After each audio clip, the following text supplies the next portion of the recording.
Imagine conhecer a história de um homem que marcou a realeza britânica como poucos, Eduardo VIII, cujo legado vai muito além de títulos e coroas. Sua vida, repleta de contrastes e momentos decisivos, começou em 23 de junho de 1894, em um cenário de esplendor e tradição, a White Lodge no majestoso Richmond Park em Surrey, um lugar que parece saído de um conto. Mas sua trajetória não foi apenas de glamour, foi forjada em desafios que o moldaram como poucos herdeiros da coroa. Filho de Jorge V e Maria de Teck, ele nasceu em uma família onde o destino já estava traçado. Seu avô, Eduardo VII, e sua bisavó, a icônica Rainha Vitória, deixaram um legado que pesava sobre seus ombros desde cedo. Vitória, já em seus últimos anos quando Eduardo nasceu, não imaginava que seu bisneto carregaria não só o nome da dinastia, mas também as expectativas de um império. Com 6 irmãos, 5 homens e uma mulher, Eduardo era o mais velho, mas a infância não lhe poupou rigores. Apesar do carinho da mãe, a educação real era fria, quase militar. Seu pai, conhecido por um temperamento explosivo, não era exatamente um modelo de afeto, e o jovem príncipe cresceu entre a disciplina rígida e a solidão de quem sabe que o trono não espera por fraquezas. Ainda assim, havia algo nele que cativava, um charme natural, uma facilidade para se conectar com pessoas de todos os círculos, algo raro em alguém criado entre os muros dos palácios. Eduardo não era um gênio acadêmico, mas tinha uma inteligência prática e uma curiosidade que o diferenciavam. Sua formação, dividida entre a intimidade de York Cottage, em Sandringham, e os rigorosos treinamentos da Naval College em Osborne, mesma instituição que formou seu pai, deveria prepará-lo para o poder. Mas o mundo lá fora estava mudando de forma irreconhecível. Os anos que antecederam 1914 foram um prelúdio de tempestade. A Europa, aparentemente estável, fervilhava com tensões que ninguém conseguia ignorar. A Alemanha unificada, cada vez mais poderosa, desafiava o domínio britânico. As disputas coloniais na África acendiam rivalidades antigas, enquanto os Balcãs, com seu nacionalismo inflamado, ameaçavam desestabilizar o frágil equilíbrio entre impérios. O Império Austro-Húngaro, a Rússia e o declínio otomano formavam um cenário onde qualquer faísca poderia deflagrar um incêndio. E foi o que aconteceu. Naquele verão de 1914, o assassinato do arquiduque Francisco Ferdinando, herdeiro do trono austro-húngaro, por um nacionalista sérvio, não foi apenas mais um crime político. Foi o estupim de uma guerra que mudaria o mundo para sempre. Eduardo, então um jovem de 20 anos, viu seu futuro, e o de toda uma geração, ser redesenhado pela tragédia. A Primeira Guerra Mundial não era apenas um conflito distante, era o fim de uma era e o início de uma realidade que nenhum treinamento real poderia ter previsto. Sua vida, até então marcada pela preparação para um trono que parecia distante, ganhou urgência. A morte de seu avô, Eduardo VII, em 1910, e a subsequente coroação de seu pai, Jorge V, colocaram-no na linha direta de sucessão. Aos 15 anos, já carregava o título de Príncipe de Gales, um peso que muitos não compreendiam. Mas Eduardo não era apenas um herdeiro, era um símbolo em um mundo que já não acreditava tão cegamente em monarquias. Sua personalidade acessível, seu jeito descontraído de lidar com a fama e até mesmo sua passagem por Oxford, onde, diferentemente do pai, não se destacou academicamente, mas absorveu o espírito de uma juventude em transformação, o tornavam uma figura única. No entanto, por trás da imagem pública do príncipe encantador, havia um homem marcado pelas cicatrizes de uma infância onde o afeto foi escasso e as cobranças constantes. Ele mesmo admitiria, anos depois, que sua criação foi solitária, quase desumana em sua frieza. Mas foi justamente essa mistura de vulnerabilidade e resiliência que o preparou para os desafios que viriam. Porque quando o mundo entrou em colapso em 1914, Eduardo não era mais um jovem ingênuo. Era um homem à beira de herdar não só uma coroa, mas um império em meio ao caos, e sua história estava apenas começando. O destino de Eduardo começou a se desenhar nos últimos dias de julho de 1914, quando o mundo assistiu, atônito, à marcha inexorável para a guerra. Em questão de semanas, a Grã-Bretanha, a França e a Rússia já estavam mergulhadas no conflito, enfrentando a Alemanha e o Império Austro-Húngaro em uma batalha que logo seria conhecida como a Grande Guerra. Mas para Eduardo, então um jovem príncipe de apenas 20 anos, aquele não era um momento de hesitação. Era uma prova de fogo. Enquanto milhões de britânicos eram convocados para as trincheiras, ele não se esquivou do dever. Em agosto, alistou-se nas Grenadier Guards, trocando os salões dourados dos palácios pelo lodo ensanguentado da frente ocidental. A França do Norte, onde os britânicos lutavam lado a lado com os franceses, tornou-se seu campo de batalha. E foi ali, entre o troar dos canhões e o cheiro de pólvora, que Eduardo provou não ser apenas um símbolo da monarquia, mas um soldado. Os relatórios da época pintam um quadro revelador. Ele inspecionava trincheiras, conversava com generais franceses em reuniões estratégicas e, acima de tudo, compartilhava o fardo dos homens comuns. Não era um príncipe distante, observando a guerra de longe, estava na guerra. Seus companheiros de batalha o protegiam, sim, mas também o respeitavam. Afinal, quantos herdeiros ao trono arriscariam a própria vida ao lado de seus súditos? Mas a guerra não era feita apenas de heroísmo. Havia o peso da perda, a sombra da morte que pairava sobre todos. Em uma viagem de inspeção, seu motorista foi morto por uma granada explodindo perto do veículo. Eduardo escapou por pouco, um lembrete brutal de que nem mesmo a realeza estava imune ao caos. Ainda assim, ele persistiu. Viajou além da França rumo ao Oriente Médio, onde cumprimentou tropas britânicas, australianas e neozelandesas, reforçando laços com aliados que lutavam pela mesma causa. Cada visita, cada discurso, cada aperto de mão era um gesto calculado. A monarquia não poderia ser um espectador passivo. Ela tinha que ser vista.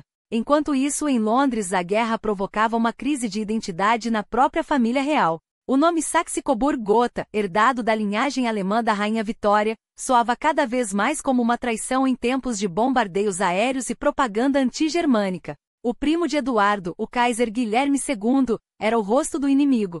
Em 1917, com a opinião pública em ebulição, o rei Jorge V tomou uma decisão drástica. A dinastia seria rebatizada.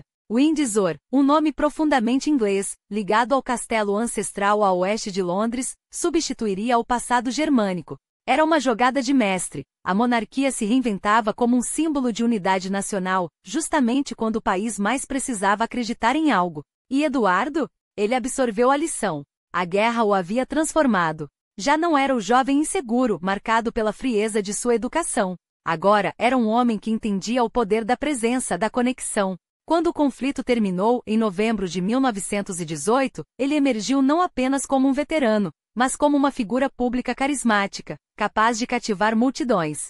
Os anos 1920, com sua efervescência cultural e econômica, seriam seu palco. Londres fervilhava, jazz, flappers, coquetéis e uma juventude ávida por esquecer os horrores da guerra. E Eduardo, o príncipe bon vivant, tornou-se o rosto dessa nova era. Mas por trás das festas nos clubes noturnos de Mayfair e dos sorrisos para as câmeras, havia um homem em busca de algo mais. Suas relações, como a tumultuada paixão por Winifred Dudley Ward, uma socialite casada e mãe de 2 filhos, revelavam um conflito interno. Ele ansiava por afeto genuíno, por uma conexão que sua criação nunca lhe havia permitido. E enquanto a nação celebrava, o príncipe herdeiro enfrentava uma questão que definiria seu reinado. Até onde iria para ser feliz? A resposta, como o mundo logo descobriria, desafiaria todas as convenções. Mas o destino, como sempre, tinha outros planos. Enquanto o príncipe tentava se libertar das amarras de um passado cheio de paixões fugazes, uma mulher surgiria para redefinir tudo o que ele acreditava saber sobre amor, e sobre si mesmo. Não era a aristocrata de sangue azul que a corte esperava, nem a esposa discreta que o protocolo real exigia. Era Wallis Simpson, uma americana de espírito indomável, cujas cicatrizes emocionais rivalizavam com as dele e cujo charme cortante desmontava, peça por peça, a fachada de invulnerabilidade que Edward tanto cultivava. Ela não era apenas mais uma amante. Era uma força da natureza. Nascida Bessie Wallis Warfield, em um mundo onde as mulheres eram julgadas pela delicadeza, ela aprendeu cedo que a sobrevivência dependia de uma armadura feita de inteligência e ambição. Baltimore a moldou, com suas noites de jazz, seus salões onde o dinheiro falava mais alto que os títulos, e a lição amarga de que a segurança era efêmera. O primeiro casamento com o piloto Arlie Spencer desmoronou sob o peso da distância e da indiferença. O segundo, com Ernest Simpson, um executivo britânico, ofereceu-lhe uma porta de entrada para a alta sociedade londrina, mas não a felicidade. A quebra da bolsa em 1929 arrasou suas finanças, e o casamento, já frágil, tornou-se uma prisão de aparências. Wallis não era do tipo que se curvava ao destino. Ela o desafiava. Quando seus caminhos se cruzaram com os de Edward, em 1931, não foi por acaso. Foi um encontro de almas feridas que reconheceram uma a outra no meio da multidão. Ele, o príncipe encantado pela vida boêmia, cansado das formalidades da realeza, Ela, a plebeia que entendia o jogo do poder melhor do que qualquer duquesa. Os jantares íntimos se transformaram em escapadas secretas. As cartas, antes cheias de formalidades com suas amantes, agora ardiam com uma urgência que ele nunca havia sentido. Wallis não o idolatrava, ela o provocava. Não pedia permissão, exigia espaço. E pela primeira vez, Edward se viu diante de uma escolha que não era sua por nascimento, mas por desejo, ela ou a coroa. A corte observava com desconfiança. Os políticos com alarme. Um rei não podia se permitir o luxo de um escândalo, muito menos com uma mulher 2 vezes divorciada, cujo passado era um emaranhado de fofocas e especulações.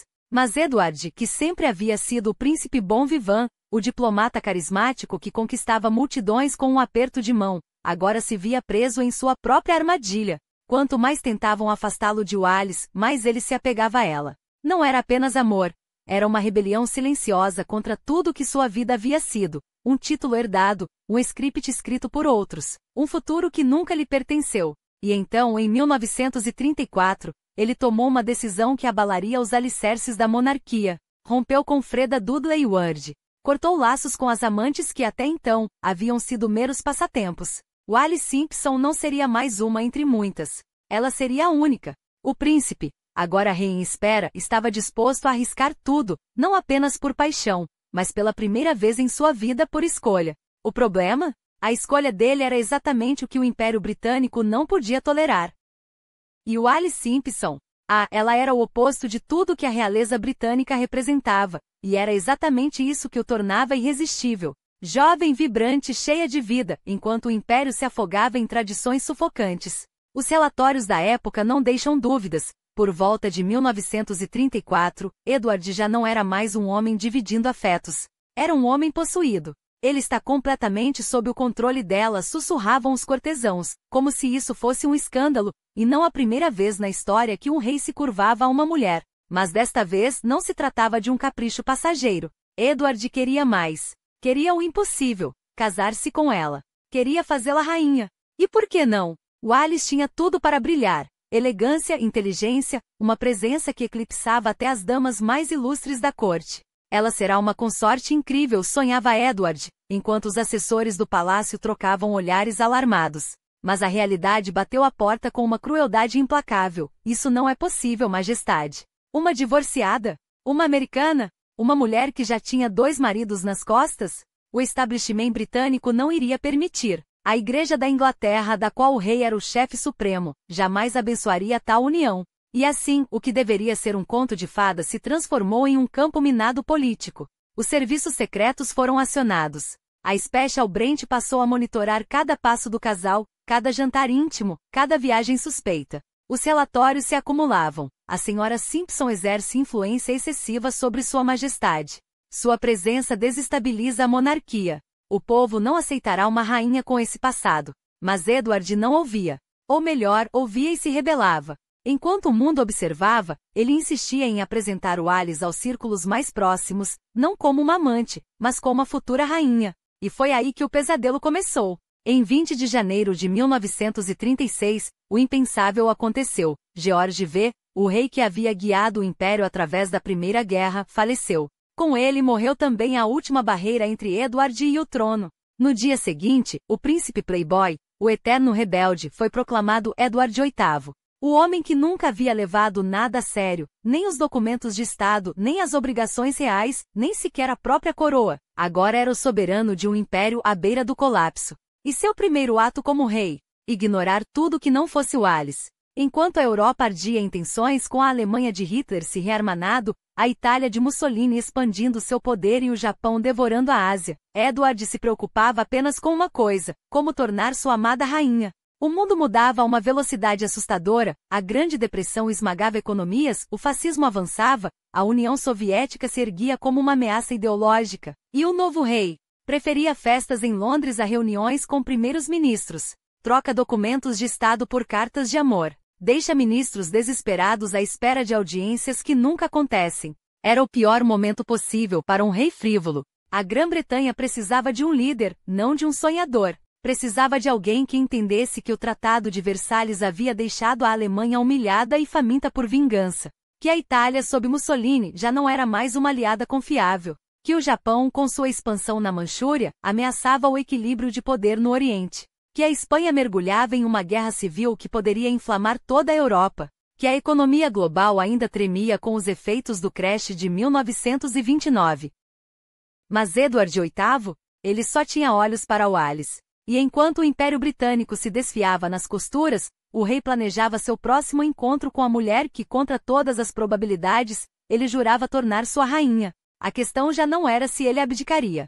Era quando. E o mundo inteiro aguardava, entre o espanto e o horror, para ver até onde iria a loucura de um homem que escolheu o amor sobre o dever, e, sem saber, estava prestes a abalar os alicerces de um império. Enquanto isso, do outro lado do Canal da Mancha, um homem com bigodes meticulosamente aparados e um apetite insaciável por poder observava tudo com um sorriso frio.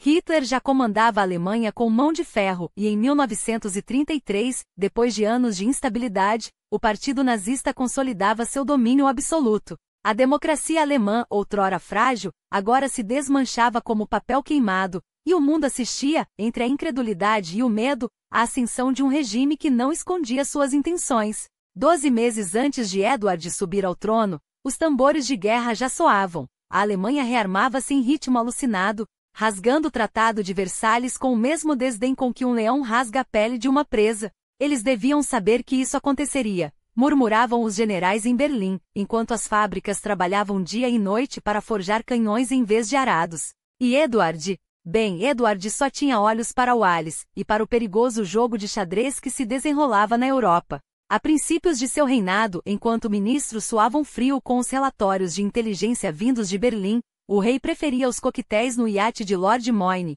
as risadas fáceis e a promessa de uma vida longe dos protocolos sufocantes de Buckingham. Não demorou para que os alemães notassem essa abertura. Afinal, um monarca com simpatias tão óbvias pela modernidade e por figuras controversas, era um trunfo e tanto. E foi assim que entre um jantar em Balmoral e um cruzeiro pelo Mediterrâneo, Edward e os enviados de Hitler se tornaram grandes amigos. Ele entende nossas preocupações, sussurravam os diplomatas do Reich, enquanto serviam champanhe em taças de cristal. Um homem que desafia tradições é um homem com quem podemos negociar. Mas Wales não estava tão segura quanto o rei. Logo após a coroação, ou melhor, a falta dela, ela começou a sentir o peso dos olhares. Os ministros em Londres já não cochichavam. Agora trocavam cartas urgentes, seladas com cera vermelha e carimbos oficiais. O governo de Baldwin, embora relutante, não podia mais ignorar. O escândalo não era apenas moral, era estratégico. Uma rainha 2 vezes divorciada? Impensável. Um rei que flertava com o regime que ameaçava engolir a Europa? Inaceitável. E assim, entre jantares com o primeiro-ministro e telegramas cifrados, Edward foi sendo enredado em sua própria teia. Majestade, a lei é clara, Baldwin lhe disse em outubro de 1936, com a voz trêmula de quem carrega o peso de um império nas costas.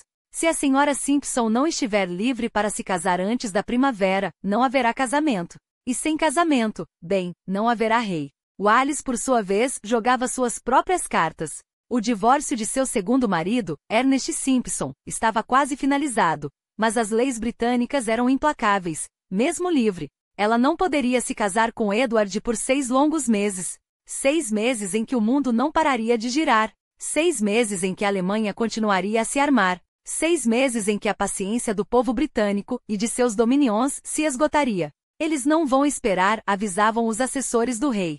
Nem o Canadá, nem a Austrália, nem a Índia. O monarca que escolhe o coração sobre a coroa não é o monarca que eles querem.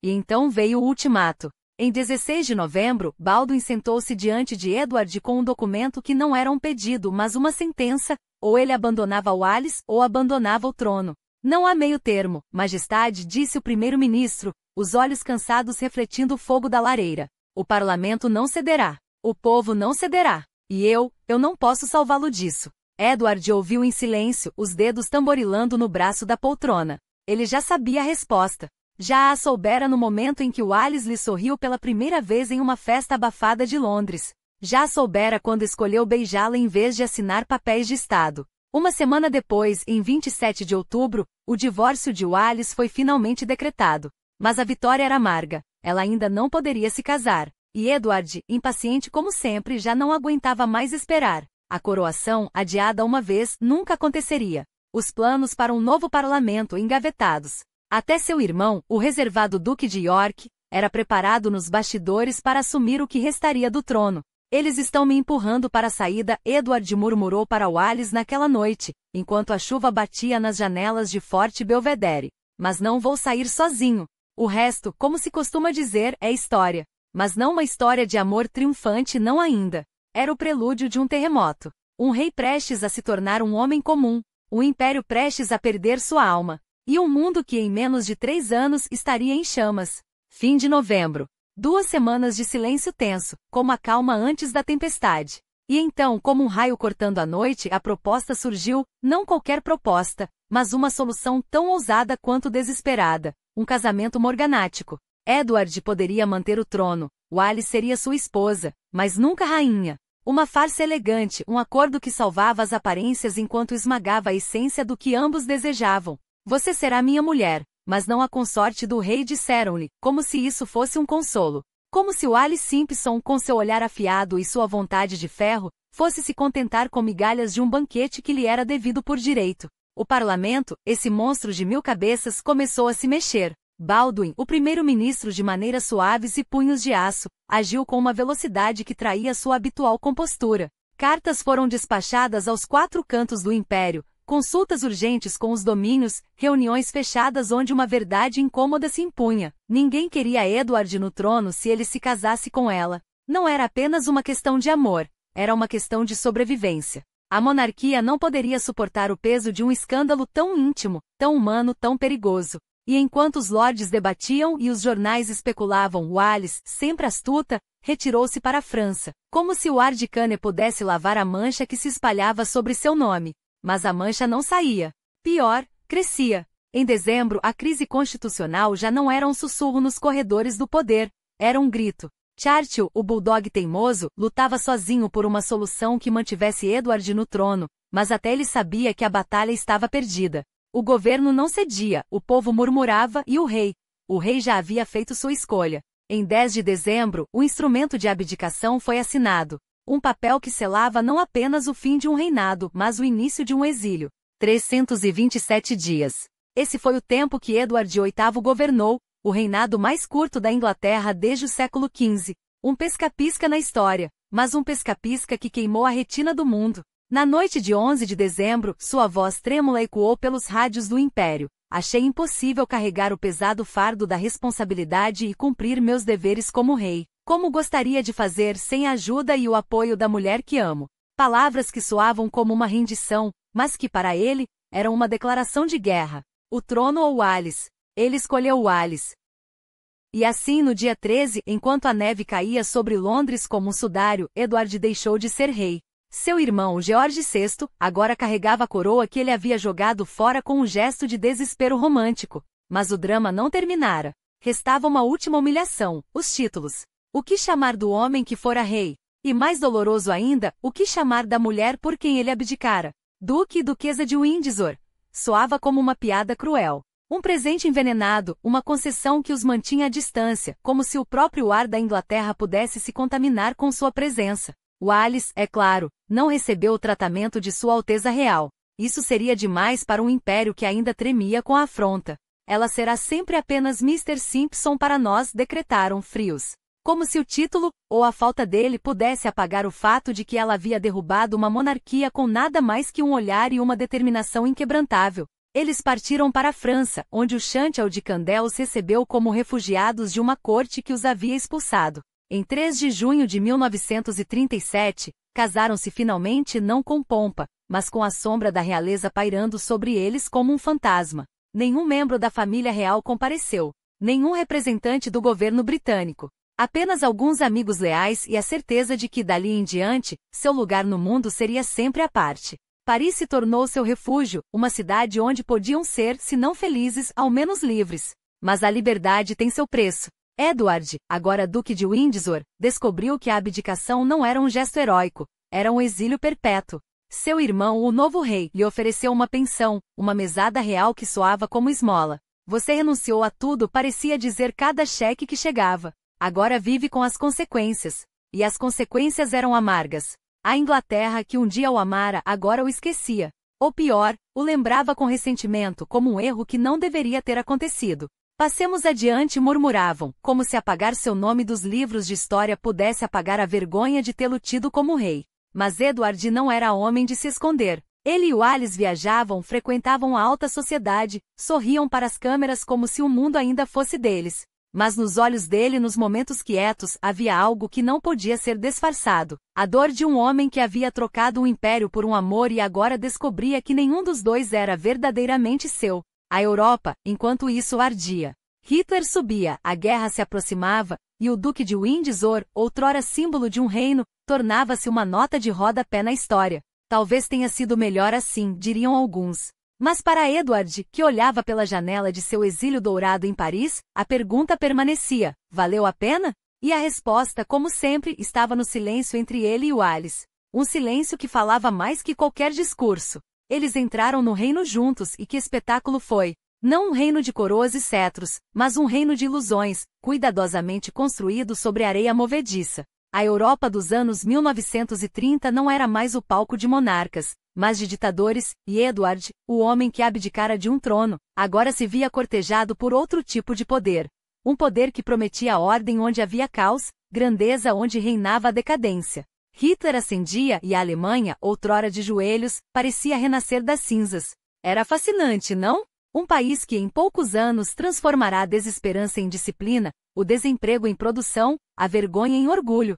E quem melhor para testemunhar esse milagre do que um ex-rei, cuja própria vida fora um exercício de reinvenção? Em 1937, o convite chegou, não como uma ordem, mas como uma cortesia, um gesto de admiração entre iguais.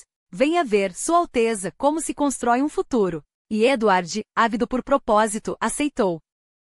Não era uma visita de Estado. Não oficialmente. Era um tour, uma curiosidade turística, um passeio pelos bastidores da Nova Alemanha. 12 dias meticulosamente planejados, onde cada fábrica visitada, cada escola inspecionada, cada sorvete oferecido às crianças da juventude hitlerista era uma peça de um quebra-cabeça maior. A imagem de uma nação unida, eficiente e feliz. Os Windsors foram recebidos como celebridades, não como monarcas, mas como símbolos. Edward, o homem que desafiara a tradição, Wallis, a mulher que ousara sonhar além de seu lugar. Ambos, agora, peões úteis em um jogo muito maior. Eles viram as fábricas reluzentes, os operários sorridentes, ou pelo menos treinados para parecerem assim, os campos de treinamento onde jovens eram moldados para um novo mundo. Viram até mesmo um campo de concentração da Dachau, apresentado como uma instalação modelo de reeducação. Um mal-entendido sussurraram seus anfitriões, enquanto os portões se fechavam atrás deles.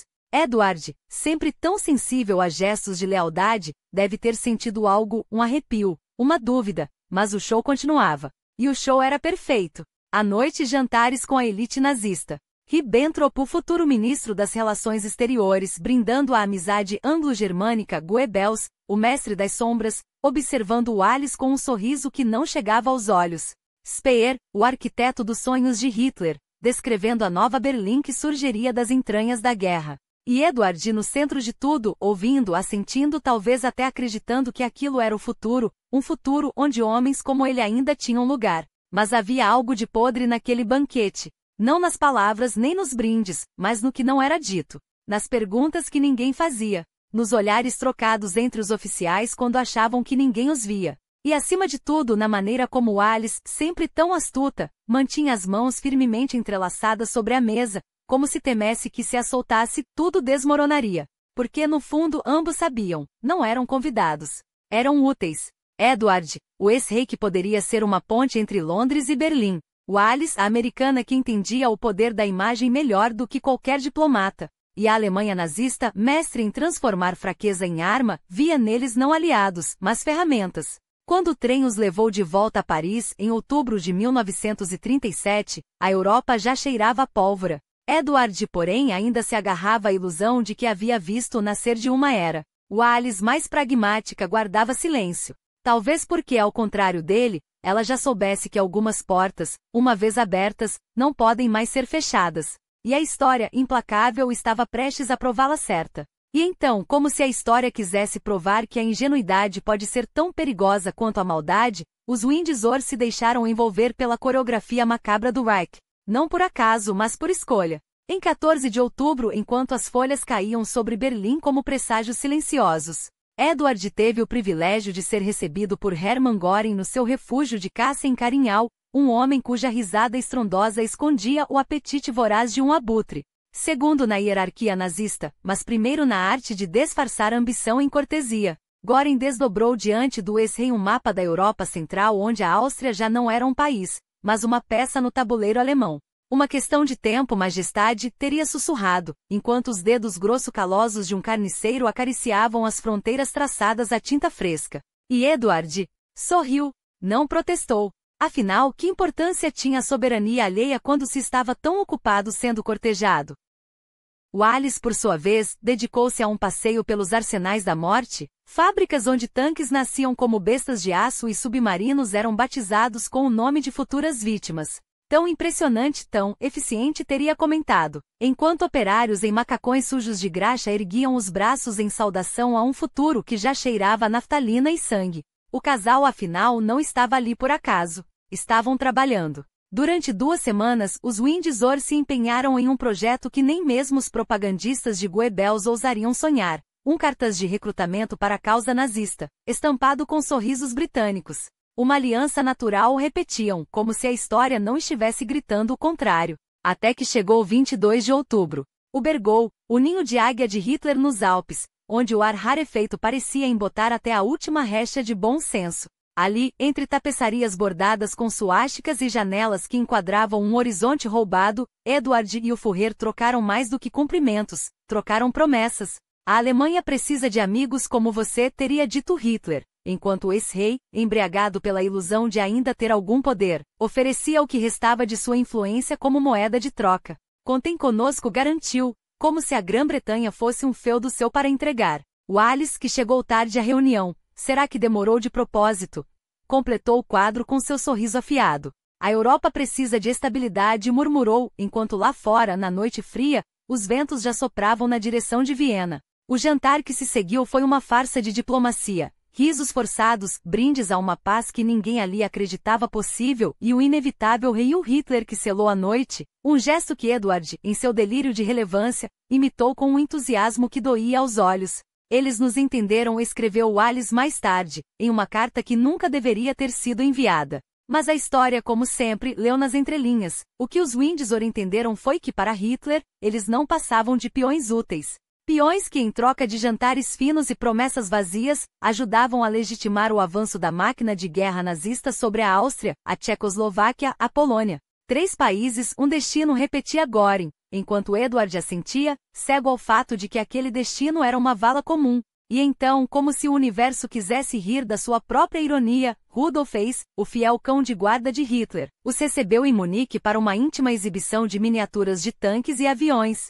Brinquedos para homens que brincam com fogo poderia ter sido o slogan. Edward, fascinado, desapareceu por uma hora com Hess em algum cômodo superior, enquanto Wallace, abaixo, trocava amenidades com Ilse Hess, a esposa do monstro. O que foi dito naquele quarto fechado? Ninguém sabe. Os registros da reunião foram destruídos, como se as palavras ali proferidas fossem tão tóxicas que nem o papel poderia suportá-las. Mas os boatos voaram. Falava-se em um plano para restaurar Edward ao trono como fantoche de Berlim, em trocas de informações, em traições que ainda ecoariam quando a guerra estourasse. Quando os Windsor finalmente deixaram a Alemanha em 23 de outubro, levavam na bagagem mais do que lembrancinhas de porcelana. Levavam a marca de cúmplices.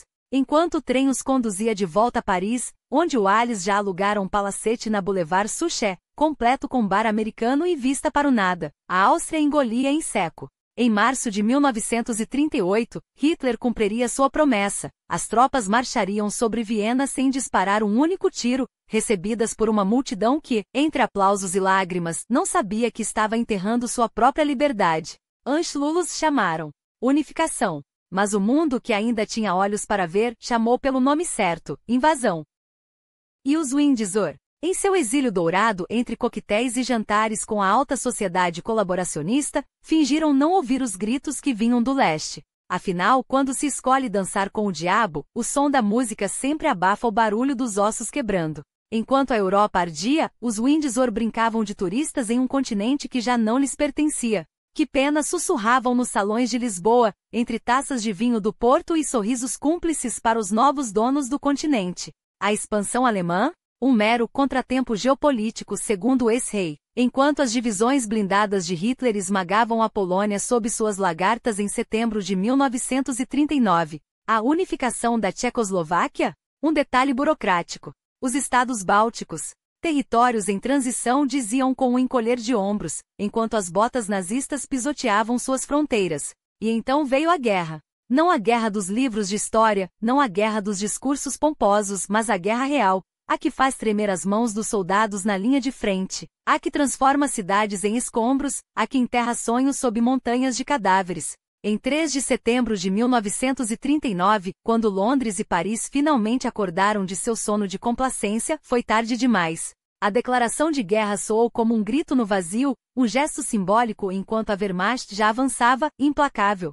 E os Windsor enviaram seus mais sinceros votos de um iate ancorado em águas neutras, como se a tragédia fosse um espetáculo a ser assistido de camarote. A primavera de 1940 chegou com o cheiro de pólvora. A Dinamarca caiu em horas, a Noruega em semanas. Os Países Baixos? Um passeio. A Bélgica? Um obstáculo a ser removido. E a França que se rendia com a elegância de um bailado, enquanto seus soldados apodreciam nas estradas de Dunquirco, abandonados à própria sorte. Os Windsor, é claro, tinham preocupações mais prementes. Como o timing perfeito de sua fuga de Paris em maio, justamente quando os tanques alemães entraram na cidade. Coincidência? Ou a precisão de quem sabe exatamente quando o navio está prestes a afundar? E então veio a Operação Willy, esse plano tão absurdo quanto revelador. O Duque sequestrado pela SS não por força, mas por conveniência, conduzido através da Espanha franquista como um troféu vivo. Franco, esse fascista de salão, sorria enquanto negociava sua neutralidade com Berlim, e os Windsor, sempre os Windsor, serviam como moeda de troca. Lisboa, julho de 1940. A cidade brilhava sob o sol do Atlântico, mas nas sombras, os agentes do MI6 e da Abwehr jogavam seu jogo sujo. Schellenberg, o homem de Himmler, arquitetava o futuro do ex-rei. Um fantoche em Madrid, um rei fantasma para um império que já não existia. Tudo enquanto Alice, a duquesa de aço, tecia suas intrigas com banqueiros colaboracionistas e oficiais nazistas, como se a traição fosse apenas mais um jogo de salão. E o pior? Eles quase conseguiram.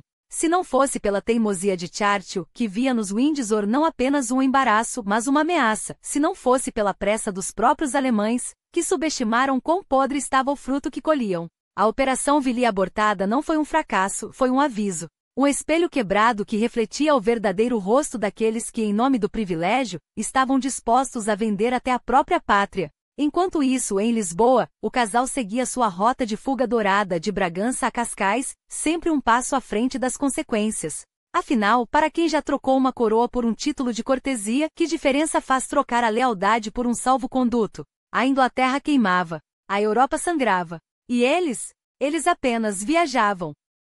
E enquanto a Europa ardia, o Duque de Windsor tecia suas alianças nas sombras de Lisboa, entre taças de vinho do Porto e sorrisos diplomáticos que escondiam facas. Não era apenas um exílio dourado. Era um tabuleiro de xadrez onde cada peça, cada palavra, cada telegrama cifrado tinha um preço. E Edward, sempre o mestre do jogo, jogava com as vidas de milhões como se fossem fichas de pôquer. Os arquivos não mentem. Enquanto ele e o Alice Simpson desfrutavam da hospitalidade de Ricardo Espírito Santo, aquele mesmo banqueiro que, por mera coincidência, mantinha laços tão estreitos com Berlim quanto com Londres, documentos secretos começavam a circular, relatórios que não falavam de férias, mas de estratégia. De um homem que, entre um jantar e outro, sussurrava aos ouvidos dos emissários nazistas: a Inglaterra está de joelhos. Basta um empurrão. E que empurrão! A Blitz, aquela chuva de fogo que arrasaria Londres, não foi apenas uma tática militar, foi um presente de Edward à Alemanha. Pressão. Só assim eles vão ceder, teria dito ele, como se estivesse sugerindo um ajuste no cardápio do Ritz em vez de condenar à morte 40.000 civis. 40.000 almas, reduzidas a números em telegramas que cruzavam o Atlântico com a mesma frieza com que se enviava um convite para o chá. Bombardeiem sem piedade, ecoava sua voz nas sombras de Lisboa, enquanto ele próprio se refugiava na segurança de um país neutro. Claro que neutro. Neutro como um cobra que observa o rato se debater na armadilha. E o pior, não era apenas traição, era entusiasmo. Edward não se contentava em ser um espectador da queda da pátria que jurara proteger. Ele queria ser o arquiteto. Em agosto de 1940, enquanto o Excalibur cortava as águas rumo às Bahamas, seu exílio conveniente, um telegrama partia para Espírito Santo com instruções precisas: transmitam a Berlim, a resistência britânica é frágil. Um rei no trono, mesmo que fantoche, acalmaria os ânimos. Um rei. Ele mesmo.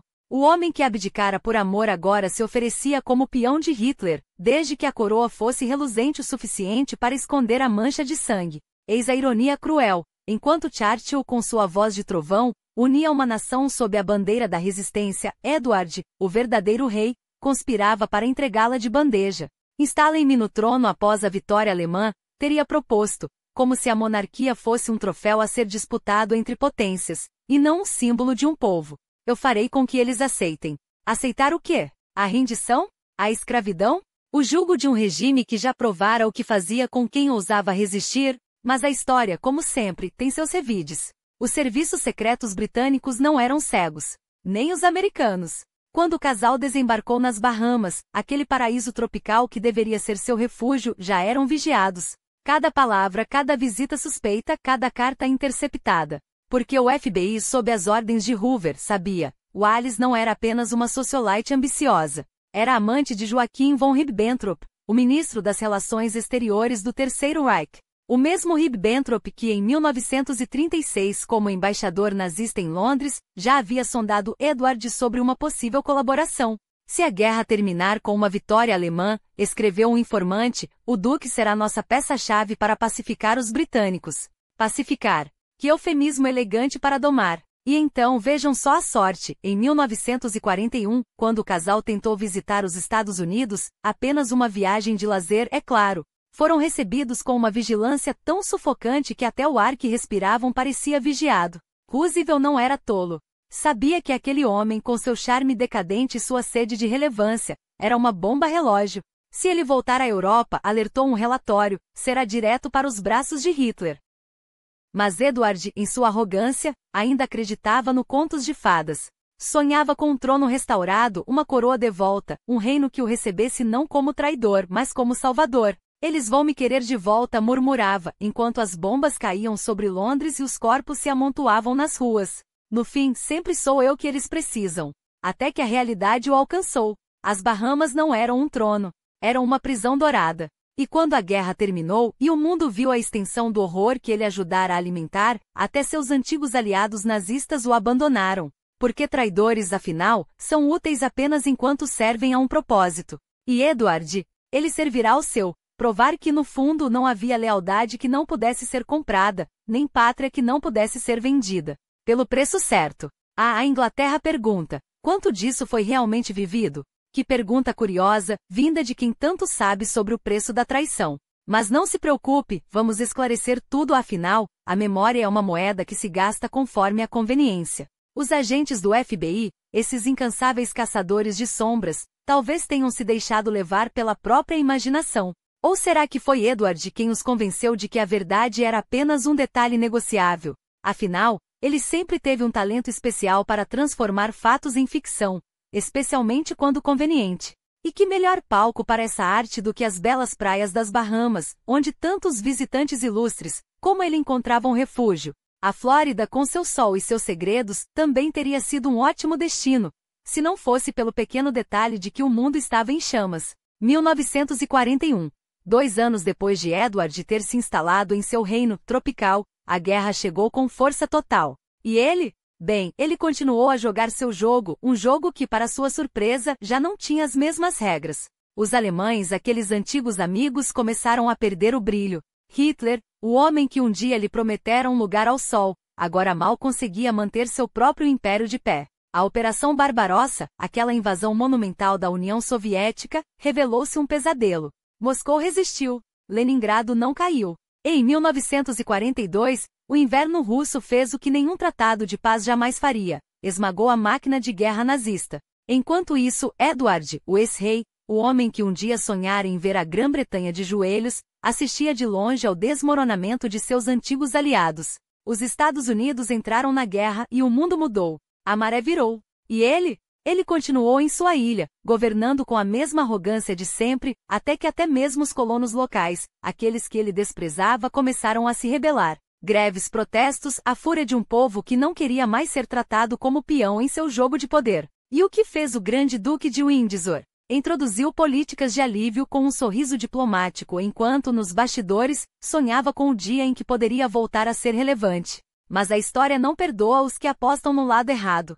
Em março de 1945, antes mesmo que a guerra terminasse, Edward foi convidado a renunciar ao cargo de governador. Banido mais uma vez. O ex-rei, o ex-duque, o homem que pensava ser intocável, viu-se reduzido a um mero espectador enquanto o mundo reescrevia as regras sem ele. E a França? A França. Paris, a cidade que um dia o acolhera com braços abertos, agora olhava com desconfiança para aquele homem que flertara com o inimigo. Seu irmão, o rei George VI, doente e exausto, ainda assim se recusava a lhe dar o que ele mais desejava, um papel, qualquer papel, na monarquia que ele mesmo abandonara. Um regente? Para sua sobrinha, a futura rainha Elizabeth? Nem mesmo a saúde frágil do irmão, agravada pelos anos de estresse e pelo vício no cigarro, foi suficiente para abalar a determinação da coroa. Edward não voltaria. Não como herói. Não como salvador. Apenas como um fantasma do passado, um lembrete do que acontece quando a ambição supera a honra. E assim, enquanto o mundo celebrava o fim da guerra, enquanto as nações se reconstruíam e os heróis eram homenageados, Edward permanecia à margem. Um homem que trocara um trono por ilusões, um rei que preferira a sombra do inimigo à luz de seu próprio povo. A história não o absolveria. Porque no fim, a única coisa que ele realmente governou foi seu próprio declínio. E a princesa Elizabeth, ela não se deixaria seduzir pelos mesmos fantasmas que destruíram seu tio. Enquanto Edward se afogava em suas próprias escolhas, a jovem herdeira do trono aprendia com o silêncio dos palácios, um silêncio que falava mais alto que qualquer discurso. Não por acaso foram os Mountbatten, com sua astúcia discreta, quem a guiaram pelos labirintos do poder, não por manipulação, mas por dever. Porque, ao contrário de Edward, Elizabeth entendia que uma coroa não se carrega nos ombros. Ela se sustenta com a coluna ereta da responsabilidade. E assim, enquanto o ex-rei se consumia em Paris, entre jantares com políticos que o cortejavam por curiosidade e não por lealdade, a Inglaterra seguia adiante. Os anos 50 foram implacáveis com ele. O homem que um dia sonhara em reescrever a história agora se via reduzido a um autor de memórias, a King's Story, um livro que ironicamente vendeu mais por morbo do que por reverência. As páginas, cheias de justificativas e meias-verdades, revelavam menos um rei e mais um homem preso entre o ressentimento e a nostalgia. Eu era contra o sistema, escrevia, como se a traição pudesse ser nobre quando vestida de rebeldia. Mas a história não se deixa enganar por retórica. As liberalidades que tanto elogiava eram, na verdade, a máscara de um homem que trocara o peso de uma nação pelo conforto de uma vida sem consequências. Enquanto isso, do outro lado do canal, Elizabeth era coroada. Não houve convite para Edward. Nem mesmo a sombra de um assento na abadia de Westminster. Ele assistiu pela televisão em Paris com um copo de uísque que não conseguia afogar o gosto amargo da irrelevância. A multidão aplaudia uma rainha que nunca vacilara. Ele, por sua vez, era agora apenas um curiosity, o rei que abdicou o título que o perseguiria como uma maldição. Junto de Wallis, formavam um casal de celebridades decadentes, recebidos com sorrisos educados em salões americanos e europeus, mas nunca mais com a deferência de outrora. O dinheiro fluía, sim, graças a acordos obscuros com governos que preferiam tê-lo longe, quietinho, como um segredo mal guardado. Mas até o ouro perde o brilho quando manuseado por mãos sujas de ambição. Os anos 60 os encontraram ainda em Paris, mas a magia havia se esvaído.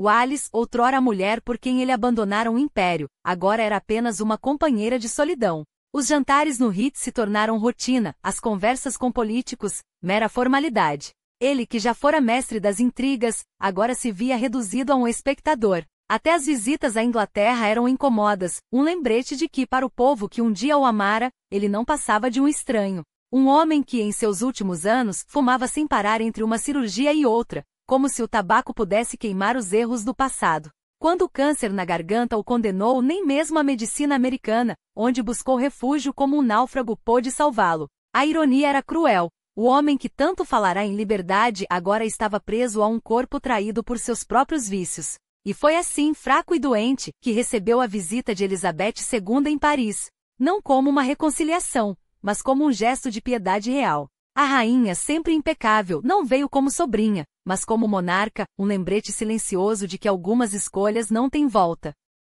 Ele morreu em 28 de maio de 1972, não como um rei, mas como um homem comum. Seu corpo foi levado de volta à Inglaterra, não para descansar entre os grandes em Westminster, mas em Windsor, onde a história o colocou, à margem. O povo britânico, em sua maioria, nem sequer chorou. 3 décadas de exílio haviam apagado até a memória de sua realeza. O funeral foi discreto, quase íntimo, um contraste gritante com o espetáculo de sua abdicação. E quando Alice, anos depois, foi enterrada ao seu lado em Frogmore, não houve pompa nem discursos grandiosos. Apenas o eco de uma pergunta que ninguém mais se importava em responder. Valeu a pena? Quanto à viúva, a pobre Alice. Depois dele, ela foi apenas uma sombra. Uma mulher que trocara o amor por poder e terminou sem nenhum dos dois. Viveu o suficiente para ver seu nome se tornar sinônimo de escândalo, sua vida reduzida a notas de rodapé em livros de história. Morreu em 1986, tão esquecida quanto o homem por quem abandonara tudo.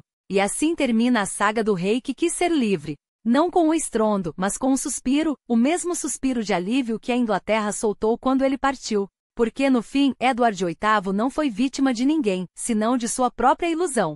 E a história, implacável, não perdoa quem troca um legado por um capricho. Enquanto isso, lá estava ela, Alice Simpson, exilada em sua própria dor, vivendo em Paris como uma sombra do que fora. Estou bem financeiramente, repetia, como se o dinheiro pudesse preencher o vazio de uma vida que se desfiava. A herança do marido falecido lhe garantia conforto. Até a rainha Elizabeth, em um gesto de ironia real, lhe concedia uma mesada. Mas o que são contas bancárias diante de um corpo que se recusa a obedecer? Os anos 70 foram cruéis. A mulher que já comandará salões com um olhar agora tropeçava nos próprios passos, 2 quedas, 2 quadris quebrados, 2 avisos de que a idade não perdoa. Em 1980 perdeu a voz. Não a capacidade de falar, não, perdeu o direito de ser ouvida. Os últimos anos foram um lento apagar de luzes. Primeiro a mobilidade, depois a memória, como se a história, cansada de suas controvérsias, resolvesse apagá-la aos poucos. Ficou confinada entre 4 paredes, cuidada por advogados e enfermeiras, enquanto Suzanne Bloom, sua leal defensora, tentava proteger o que restava de sua fortuna. Mas até os leais têm limites. Wallace, seu último marido, a usará até o fim. E quando ele morreu, em 1965, deixou para trás não só uma viúva, mas um alvo. Os abutres financeiros já circulavam. Até que em 24 de abril de 1986, o telefone parou de tocar. Alice Simpson morreu aos 89 anos, tão silenciosamente quanto viverá seus últimos dias. Seu funeral na Capela de São Jorge, em Windsor, foi um espetáculo de ironias. A mulher que quebrara a coroa foi enterrada a poucos metros do homem por quem abandonara tudo. Eles superaram os desafios juntos, disseram os obituários, como se o exílio, as traições e o ostracismo fossem meros solavancos em um romance. Como se a história não soubesse que entre eles, o único laço que resistira fora a solidão. E assim, o círculo se fechou. O mesmo homem que em 1936 trocara um império por um beijo, agora repousava ao lado da mulher que lhe dera a ilusão de liberdade, e com ela, a prisão de uma vida sem propósito. Edward VIII, o rei que nunca deveria ter sido, o traidor que nunca deixou de ser romântico, o fascista que se fez de ingênuo. Porque a verdade, meu caro, é que ele nunca entendeu o peso da coroa que jogou fora. Achou que amor bastava. Achou que a história o absolveria. Enganou-se. A Inglaterra não perdoa quem a abandona. E o tempo, esse juiz implacável, transformou seu legado em advertência. Cuidado com os homens que trocam deveres por desejos. Eles acabam como Edward, enterrados com honras, mas lembrados como covardes. Ou pior, como piada. Quanto ao Alice, ela foi apenas a isca. A mulher que o mundo amou odiar, que os jornais destruíram, que os historiadores reduziram a uma vilã de novela. Mas a verdade é que nenhum dos dois merecia o outro. Ele, um rei fraco demitido de si mesmo. Ela, uma ambiciosa que subestimou o custo da fama. Juntos, foram um casal perfeito para um desastre. E agora, quando você passar por Windsor, olhe para aquelas lápides lado a lado e pergunte-se, valeu a pena? Porque a história, minha cara, não se escreve com beijos. Escreve-se com escolhas. E as deles? Bem, as deles os enterraram. Mas não é sobre eles que devemos falar agora. É sobre você. Sim, você que está aí do outro lado da tela, com os olhos brilhando de curiosidade ou talvez de ceticismo. Porque a história não é só um amontoado de datas e nomes, é um espelho. E se você olhar bem, vai ver que os erros de ontem são os mesmos que repetimos hoje, só com filtros melhores no Instagram. Pense, quantas vezes já trocou sua voz por um lugar à mesa? Quantas vezes silenciou para não incomodar, para não ser difícil, para não virar a próxima vilã da novela? A coroa de Eduardo VIII era de ouro, mas as algemas que nos prendem são feitas de likes, de followers, de um sim, chefe, engolido a seco. E aí? Vamos fingir que não sabemos como isso termina? A história não é uma língua estrangeira, não. Ela fala a sua. E se você prestar atenção, vai ouvir o eco dos mesmos passos tropeçando nas mesmas pedras. A diferença? Hoje a trilha sonora é sua. E a próxima escolha também. Então me diz, o que você vai fazer com isso?